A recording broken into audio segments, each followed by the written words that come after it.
Saudara, Rusia terus membombardir kota-kota di Ukraina. Kondisi ini membuat pemerintah Indonesia menyiapkan evakuasi warga negara Indonesia untuk keluar dari Ukraina ke Polandia dan Romania.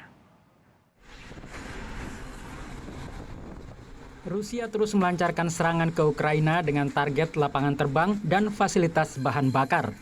Sejumlah rudal Rusia membombardir kota Vasilkiv, Ukraina yang ada di barat daya ibu kota Kiev, hingga mengakibatkan depot minyak terbakar. Serangan udara Rusia juga menyebabkan meledaknya pipa gas alam di kota Kharkiv, kota terbesar kedua di Ukraina. Kharkiv menjadi salah satu wilayah yang diserang Rusia sejak invasi dimulai pada Kamis lalu. Jalan-jalan hingga gedung rusak parah akibat serangan itu.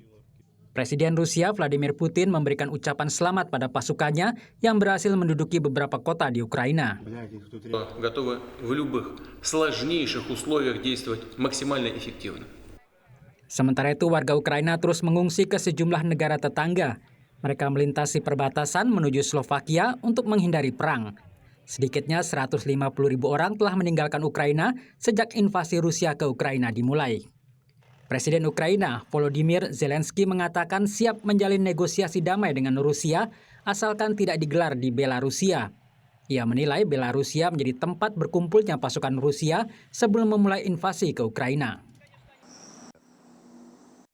Другие города для встречи, конечно же. Мы хотим мира.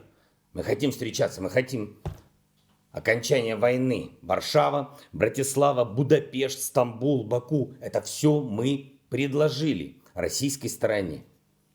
Да и любой другой город.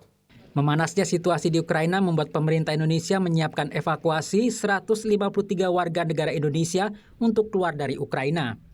Direktur Pelindungan WNI dan Badan Hukum Indonesia Kementerian Luar Negeri Yuda Nugraha menyebut seluruh WNI akan dievakuasi melalui jalan darat ke Polandia dan Romania.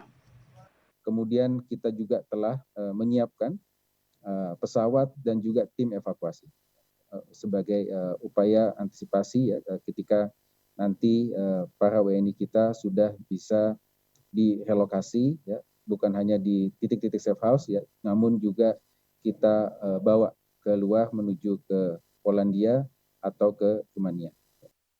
Invasi skala penuh dilancarkan Rusia pada Kamis 24 Februari lalu. Pemerintah Ukraina melarang pria berusia 18 hingga 60 tahun untuk meninggalkan Ukraina dan mereka diwajibkan untuk ikut membela negara.